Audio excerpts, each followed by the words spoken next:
Hi Radhika, Hi, how are you? good. How are you? I'm good, I'm good. So बहुत excitement रहती है जब आपका कोई प्रोजेक्ट आने वाला होता है और एक बार फिर से आप आ रही हैं. सो आपके फैंस और हम सब जो आपको देखना पसंद करते हैं, हमारे पेट में तो बटरफ्लाईज उड़ती हैं, आपके पेट में भी उड़ती है.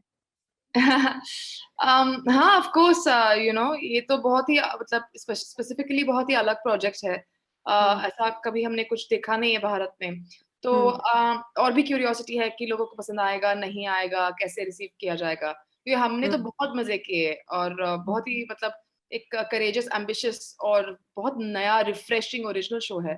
तो देखते हम्म. हैं अब कैसे रिसीव करते हैं लोग. ट्रेलर को तो हम्म. बहुत ही बढ़िया रिस्पॉन्स मिला है. तो हम्म. मुझे आशा है कि सबको शो भी पसंद आए. बिल्कुल बिल्कुल. मुझे खुद बहुत अच्छा लगा, तो मैं यही जानना चाहूंगी कि जिस तरह से हम देख रहे हैं ना और हमें देखने में मजा आ रहा है, तो इसकी शूटिंग में आप लोगों ने कितने मजे किए. बहुत मजे किए, सब दोस्त थे. बहुत तो मतलब और भी ज्यादा मजे किए. और सब मतलब we were all on the same wavelength. Normally we got along really well, and so it was a exceptionally happy set. Radhika, आपका एक इंटरव्यू में मैं सुन रही थी जहां आपने कहा कि आपके लिए बहुत मुश्किल होता है ना कहना. एज अ एक्टर आपके कई बार लोगों से रिलेशनशिप होते हैं, कई बार दोस्त होते हैं जब उन्हें ना कहते. तो अभी भी क्या, क्योंकि अब आपको वेब क्वीन कहा जाता है, आपके सारे शोज इतने सुपर डुपर हिट हुए, अभी भी वो सब मन में रहता है कि कैसे ना बोलो यार. ना बोलना तो मतलब वो it's a trait. Some people find it difficult to say no to people because hmm. the consequences, it's hard to deal with the consequences. It's something that I'm hmm. learning anyway in general in life. Hmm. Okay okay okay. So अब जब इतना अच्छा आपका साल में आपकी कम से कम 5 से 6 प्रोजेक्ट आपके हम देखने को मिल रहे हैं, सो कैसे मैनेज कर रही हैं सारा कुछ. ऐसा कुछ नहीं है. लास्ट ईयर तो 2 प्रोजेक्ट आए थे. मतलब ऐसा 5-6 प्रोजेक्ट मैं नहीं करती साल में. हम्म. अम, हम्म. पर काम है ना, तो एक पिछले प्रोजेक्ट. 3-4 साल में अगर देखा जाए तो आपकी हमने बहुत सारी चीजें देखी. जी. नहीं, ऐसा आई तो थिंक नहीं है. चार एक साल प्रोजेक्ट खत्म होता है, फिर दूसरा शुरू होता है. ऐसा ही मतलब वो मैनेज करना मेरे मैनेजर का काम है. ऐसा कुछ मैं हम्म. ओवरवर्क नहीं हूँ. सो राधिका, आपके बारे में बहुत सारी चीजें हम पढ़ते हैं आपके बारे में. कोई ऐसा वाक्य, अब एक अलग प्लेटफॉर्म आ गया हमारे पास ओटीटी का, आप मूवीज भी करती हैं, तो किस तरीके से प्लेटफॉर्म को देखती हैं. I mean, it's just a natural progression of how technology has evolved. And I think it's a great platform. It has a lot of advantages. If you can watch content from all over the world, you can watch it at your own convenience.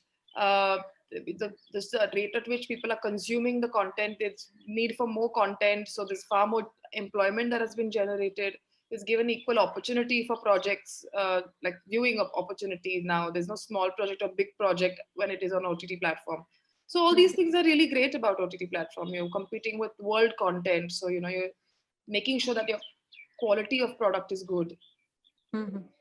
सो इतनी successful web shows के बाद, series के बाद, क्या industry के लोगों की तरफ से आपके लिए कुछ रवैया बदला है? आपको लगता है, ऐसा फील होता है कभी? Sorry, I don't know what happened. नहीं, ऐसे एक तो मैंने एक वेब सीरीज किया है. हम्म. इसके पहले ऐसे इतनी सारी वेब सीरीज तो की ही नहीं मैंने. हम्म. So Sacred Games was one web series. Ghoul can be said called a web series, but it wasn't a web series. It was actually shot like a film. So ऐसा कुछ किया नहीं है मैंने हम्म. बहुत ज्यादा कि मतलब I think it's a perception. But people are hmm. how people are. I don't know. I can't answer your question because I don't. It's a sort of find it relatable. Sorry. सो राधिका, आप उन actress में से हैं जो हर किरदार में जान डाल देते हैं, मतलब कोई भी हो, ग्लैमरस, किसी भी तरह के किरदार में. कितना होमवर्क लगता है और एज ए एक्टर कितना काम करते हैं आप? वो तो डिपेंड करता है रोल पे. इस रोल को एक्चुअली बहुत ज्यादा काम की जरूरत थी, पर अनफॉर्चुनेटली मेरे पास उतना टाइम नहीं था, तो मैं ज्यादा रिहर्सल नहीं कर पाई. आई विश मैं कर पाती. पर हर किरदार की अलग होती है रिसर्च. तो इसमें तो मतलब कुछ चीजें उन्होंने मुझे देखने को भेजी, पढ़ने को भेजी, जो एआई के बारे में थी, रोबोट्स के बारे में थी. और फिर वो मतलब rehearsing on set was also a part of that. Other than that, I try to surrender myself to their vision and let's see what comes of it. या बट बहुत सारे जो हमारी एक्ट्रेस होती हैं वो कहती हैं कि हम किसी भी किरदार में जाने इससे पहले या फिर जब हम ब्रेक लेते हैं तो अपने आप को लीव पे चले जाते हैं, कहीं घूमने चले जाते हैं, या फिर जब हम उस कैरेक्टर पे काम कर रहे होते तो फोन छोड़ देते थे, लोगों से मिलना छोड़ देते। क्या राधिका इस तरह का कुछ करती हैं? नहीं, मैं ऐसा कुछ नहीं करती। मतलब आपके लिए बहुत इजी है एक से दूसरे में चले जाना, बहुत लोगों से कटने की जरूरत नहीं पड़ती। It's not easy or anything, it's just about preference. It's just about whether you need it or not. So as a actor जो अभी स्पेशली लॉकडाउन में जो ओटीटी ने जो बूम पकड़ा है उसके बारे में आपका क्या राय है? I think it's but obvious because, hmm of course, if you're locked in the house, there's not much to do, then you're going to consume more content. So I don't find it surprising or anything. सो आपके character में जो आपका favourite अभी तक का कोई हो, जितने भी आपने किए हमें तो सब पसंद है, बट आपको अगर कोई I बहुत don't have टची। favorites because I think every character is very different. It gives you something new to learn, to explore. So I normally don't have favorites anywhere. I don't have favorite filmware. I don't have favorite director. I don't have favorites. So I think every part has been very dear to me because it's something that I've taken from each and every part. Okay okay okay. And specially जब आपको कोई offer होता है तो दिमाग में क्या रखते हैं कि अब मुझे इसे हाँ करना है, मतलब किस तरह का आपका क्राइटेरिया होता है किसी भी प्रोजेक्ट If के I लिए? find it exciting, if I find it challenging, I say yes. If I find it, I'm not interested in it, then I say no. Normally, it's quite basic. Okay okay. Just या कुछ भी हो, मतलब ऐसा so okay okay. सो कैसा रहा आपका lockdown, क्या किया पूरे लॉकडाउन में, ये सबसे ज्यादा चर्चित चीज? nothing really. I rested. I ate well. I slept well. I went for long walks. I watched things. I read books. I tried to do exercise. Just try to do nothing. Also, sometimes cook. Uh, just nothing. So thank you so much Radhika and all the Thank you. Best. Pooja ji and Neel, अभी मेरी बात हो रही थी राधिका से and she is like कि ये project मेरे लिए बहुत खास है, बहुत तरह की हमने तैयारी की है। तो आप दोनों से जानना चाहूंगी कि किस तरह का जो है पूरा सेटअप था और कैसे जो है एक्टर को आपने इतना जोड़े रखा कि वो इतने एक्साइटेड थे इसके लिए? नहीं ये तो मतलब हमें जो एक्टर्स मिले हैं इस प्रोजेक्ट के द्वारा, वो इतना बढ़िया काम किया उन्होंने, और जो एक वातावरण बनाए रखा उन्होंने सेट पे, वो ही हमारी इच्छा थी कि हम कॉमेडी बना रहे। एक हम शो बनाने के पहले हमारे मन में एक शंका थी कि क्या हम सेट पे हमें उतना ही मजा आएगा जितना स्क्रिप्ट पे कॉमेडी है, उतना ही मजा हमें सेट पे आएगा कि नहीं आएगा। हम बाकी जो वेस्ट में शोज बनते हैं उनके हम ब्लूपर्स देखते थे और बिहाइंड द सीन्स देखते थे, तब हमें लगता था यार इन्हें तो शो बनाने में भी बहुत मजा आता है, जो गलतियां करते हैं उसमें भी बहुत मजा आता है और जो सही करते हैं उसमें भी बहुत मजा आता है। लेकिन हमारा सौभाग्य रहा है कि हम जब सेट पे थे हम सबने बहुत मजा किया। हम सबको ये यकीन था कि हम कुछ अच्छा ही बना रहे हैं। तो उससे एक जो सबको एक आश्वासन मिला, आई थिंक उससे एक बहुत मदद हुई सबके लिए। तो सबने बहुत ही अच्छे स्पिरिट से, एकदम सकारात्मक स्पिरिट से शो को बनाया। तो उसके लिए पूजा और मैं भी बहुत लकी रहे हैं कि हमें इस प्रकार के एक्टर्स मिले जिन्होंने शो को पूरी तरह से अपनाया। पूजा जी, जैसे कि बात हुई है हॉलीवुड की, तो हॉलीवुड का जो हमेशा हमारे यहाँ पे लोगों को शिकायत होती है कि उस स्तर का नहीं बना या फिर वो क्वालिटीज इसमें नहीं है, कंटेंट उस तरह का नहीं है। तो क्या आपने इसमें ध्यान रखा है इन सब चीजों का भी? हाँ, मतलब अभी ऑडियंसेस को मतलब सब जगह की फिल्में, सब प्रकार की फिल्में, सब प्रकार की शो देखने को मिलता है। मतलब हॉलीवुड यूरोप से जो आती है, जापान से जो आती है, वो सब कल्चर हमें दिखने को मिलता है, हमें मतलब एक्सपीरियंस करने को मिलता है। सो वो आशा थी कि ये शो इंटरनेशनल शो ही बने, कि जो भी ये शो देखे उनको पता चले कि इंडिया में कैसा होता है, इंडिया की पॉप कल्चर की रेफरेंसेस क्या है, बातचीत कैसे करते हैं, और उसको इंडिया को कैसे रिप्रेजेंट कर सकते हैं ग्लोबल स्केल में। क्योंकि बहुत सारी बार जब साइंस फिक्शन की शो बनते हैं या एक प्रकार की प्रोडक्शन वैल्यू का शो बनता है, तो वो डेरिवेटिव होने का चांसेस ज्यादा है। मतलब वेस्टर्न ऑडियंस की एस्थेटिक कॉपी करने की वो ट्रैप में थोड़ा वो गिर जाते हैं। इसलिए वो हम बहुत कॉन्शियस थे कि जो भी हमें बनाना है वो बहुत कंटेक्चुअल हो, बहुत ही इंडियन हो, जो भी रेफरेंसेस हम करें वो इंडियन रेफरेंसेस हो, क्योंकि जो भी अमेरिका की रेफरेंसेस है हम सबको पता है। अगर हम यूएस जाते भी नहीं है तो फिर भी हम ये टीवी देखे या फिल्म्स देखे हमें पता है कि न्यू ऑर्लिन्स कहाँ पे होता है, पॉप टार्ट्स क्या होता है। वैसा इंडिया का उतना हम लोग अपना पॉप कल्चर उतना दिखाते नहीं है, तो वो हमें थोड़ी इस शो से हमने उस पर बहुत ध्यान दिया है। जैसे हमारे जो रोबोट्स है, बहुत सारे रोबोट्स, हम गोदरेज की अलमारी को रोबोट्स हमने बनाया उनको, क्योंकि गोदरेज की अलमारी सबके घर पे होती थी, अभी भी होती है, तो उसका वो एस्थेटिक्स जो है वो कैसा हम कंटिन्यू करके फ्यूचर में कैसे लेके आ सकते हैं, वो कोशिश थी। और एक और बात ये कि भारत में बहुत ओरिजिनल थिंकिंग है। पूजा और मुझे जो सपोर्ट हॉटस्टार से मिला है, हमें वो वक्त मिला, जो रिसोर्सेज मिले हॉटस्टार से, उसकी सख्त जरूरत है सारे राइटर्स और क्रिएटर्स को। जब उस प्रकार का वक्त और उस प्रकार के रिसोर्सेज राइटर्स को मिलने लगेंगे, जब हम राइटर्स के बारे में उस तरह से बात करेंगे जिस तरह हम स्टार्स के बारे में बात करते हैं, तब सब कुछ बदल जाएगा। और अगर राइटर्स को आप रिसोर्सेज और टाइम देते रहें तो भारत से बहुत ज्यादा ओरिजिनल कंटेंट उभर के आएगा। बात सिर्फ वही है कि हमें अच्छे राइटर्स को ढूंढने में हम ज्यादा वक्त नहीं लगाते, हम ज्यादा रिगरसली अच्छे राइटर्स को ढूंढते नहीं है। और जब राइटर्स मिल जाए तो हम उनको उतना वक्त नहीं देते कि वो रिसर्च कर पाए। ओके कंप्यूटर जैसे शो में अगर रिसर्च ना हो, अगर राइटिंग और रिसर्च करने का समय ना मिले, तो कुछ भी हो सकता है, तो गलत ही होगा।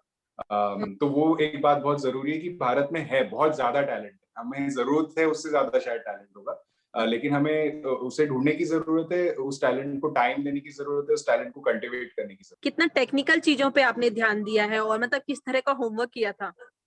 बहुत ज्यादा क्योंकि साइंस फिक्शन में अक्सर ये भी होता है कि हम थोड़ा फैंटेसी की दुनिया में चले जाते हैं, जहाँ हम देखते हैं कि कई सारे, सिर्फ भारत में नहीं कहीं भी दुनिया में हम देखते हैं कि साइंस फिक्शन की अगर बात हो रही है उसमें भी थोड़ी मिथोलॉजी आ जाती है या फैंटेसी आ जाती है, या बहुत ज्यादा काल्पनिक चीजें आ जाती है। कल्पना की प्रॉब्लम नहीं है, प्रॉब्लम ये कि साइंस फिक्शन जब हमें वो साइंस फिक्शन एक्साइट करता है जिसे हम हार्ड साइंस फिक्शन कहते हैं, जिसका साइंस अभी मौजूद है, हमारे वर्तमान काल में मौजूद है।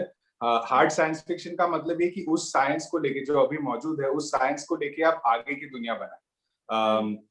हमें वो करना था। हम वर्तमान काल के आर्टिफिशियल इंटेलिजेंस के साइंस को देख रहे थे, हम ऐसे रिसर्च को देख रहे थे जो अभी इंडिया में हो रहा है, यूरोप में हो रहा है, यूएस में हो रहा है, जापान में हो रहा है, चाइना में हो रहा है। हम उस रिसर्च को बार बार देख रहे थे, उसका अभ्यास कर रहे थे और ये सोच रहे थे कि इसको हम एक तो भारत में कैसे सिचुएट करें, जियोग्राफिकली, कल्चरली और सोशली, और अब उसको आगे कैसे बढ़ाएं। साइंस फिक्शन का काम ही है कि आप इमेजिन करें कि दूसरी दुनियाएं कैसी होती है, अन्य हमारे सिवाय जो दुनिया है वो कैसी हो सकती है। तो हमारे जो भविष्य की भी हम जो बात करते हैं वो एक नई दुनिया है, वो हमारी दुनिया है लेकिन वो एक नई दुनिया है। तो साइंस फिक्शन का काम यही होता है कि आप कल्पना करें कि कोई एक नई दुनिया कैसे हो सकती है। तो हम वर्तमान काल के रिसर्च को लेके उसको आगे बढ़ाकर एक नई दुनिया बनाना चाहते थे, और वही हमने किया। तो चाहे वो रोबोट्स हो या सेल्फ ड्राइविंग कार्स हो या होलोग्राम्स हो, जो सारे इस शो में हैं, हमने कल्पना और वर्तमान काल को मिला के ये सोचा कि हम ऐसी दुनिया बनाए जो बहुत आगे की नहीं है, क्योंकि वो बहुत एलियनेटिंग हो सकता है। हम आज से 10 साल आगे की दुनिया बनाए जिसको देखकर लोगों को ये लगे कि हाँ ये मुमकिन है, ये भारत में मुमकिन है। और ना ही ये मुमकिन है, अब इसके आगे हमें सोचना पड़ेगा। अगर कोई स्वचालक गाड़ी किसी को मार दे, ये बिल्कुल मुमकिन है क्योंकि सिलिकॉन वैली में हो चुका है। तो अब अगर ये भारत में हो तो क्या हमारे जो लॉ एंड ऑर्डर के फ्रेमवर्क्स हैं, जो लीगल फ्रेमवर्क्स हैं, क्या वो ऐसी सिचुएशन को संभाल पाएंगे? तो इन चीजों में रिसर्च गया हुआ है और इन चीजों को सोचकर हमने ये शो लिखा है। जी जी। तो स्टार कास्ट को किस तरीके से फाइनल किया आपने? क्या पहले से इन लोगों का नाम दिमाग में था?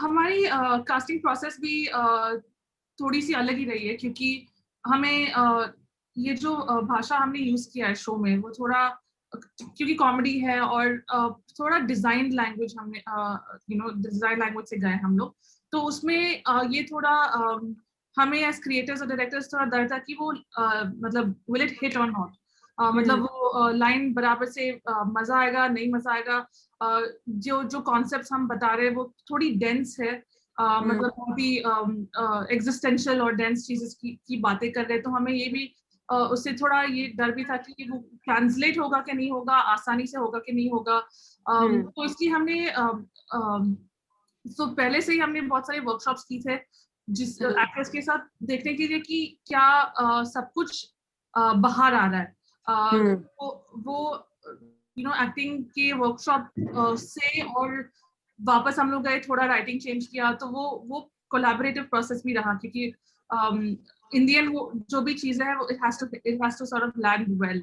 सो जब कास्टिंग जब हमने किया था अभी, we wanted we wanted actors who are good, मतलब जो जिनके जिनका who have like good skills and who have like more craft in their sort of understanding of acting, and also to sort of क्योंकि अब तक ये जो भी सारे हम casting के लिए all the actors that we got, वो बहुत serious roles करते हैं, it's not like a comedic role that they've ever done or like this kind of role, so we went with him because they were absolutely tremendous actors. जो characters थे उसका I think their sort of character वो हमें वो actors में थोड़ा reflect होने लगा, like we saw them in that. So बहुत सारी workshops की हमने, बहुत सारा trials किया, rehearsals किया, so we chose them based on the characters, and it was like a great process.